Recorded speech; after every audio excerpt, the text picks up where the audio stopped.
John, as you had mentioned, working in the Dome, doing basketball games before the Sanford Coyote Sports Center was put together, what has the Sanford Coyote Sports Center not only brought to you as a broadcaster, but to the fans of USD?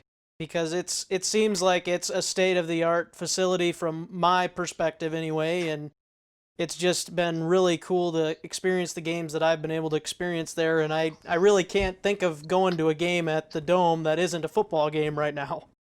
Well, and you're right. I mean, what the Sanford Coyote Sports Center brought was just an atmosphere. I mean, it was amazing, absolutely amazing during the WNIT run-in that the women's basketball team had to watch the crowds grow every single game. And you go from, maybe, I don't know what it was, if it was 1,000 or 1,500 fans for the first round game, to by the time you have game 3 or 4, you've got over 4,000 fans in the building. And then there was over 7,000 people in the Dakota Dome for the WNIT championship. And I thought it was a pretty neat atmosphere.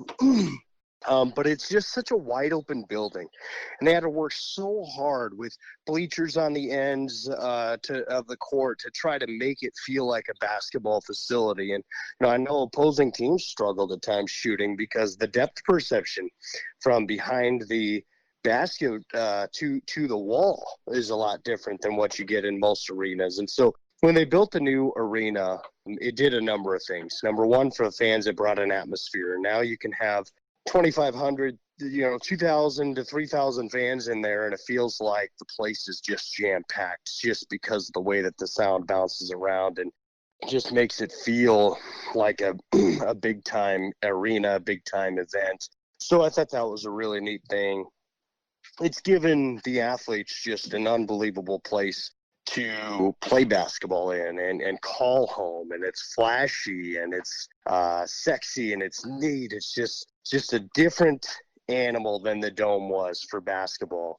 And then with the arena and all that was built, better training facilities and the better weight room and all of that just is so important for not only basketball players but volleyball players, and it's so important for the football team and everybody else to have that kind of facility, because the reality is recruiting only goes so far in terms of what the coaches do and team success and things like that. Like, athletes in today's world want facilities. They want top-notch facilities so that they know that they're going to be taken care of. They're going to get their bodies to recover, things like that. And we've seen that at USD, and they're winning recruiting battles because of the facilities that they continue to increase in. So it's been awesome to see the Sanford Coyote Sports Center, and you're a lot closer to the video boards, where in basketball, when you run something on the video board to get the crowd fired up, I mean, you could just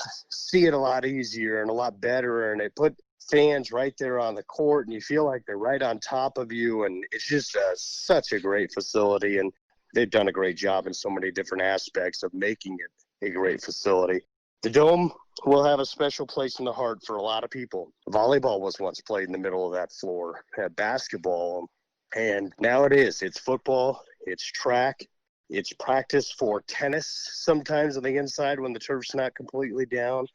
Soccer practices in there, softball practices in there. I mean, you name it, they probably practice in that building, and still is. And it looks neat now as they continue to renovate the west side for football and some of that. But they continue to do great things there, and it's just nice to have an actual basketball arena where you just feel like, especially when you get a big crowd for games, you can just feel the energy, and pretty amazing. You can see the athletes just build off of that energy and appreciate it, and you can see it a lot more now than you could in the Dome.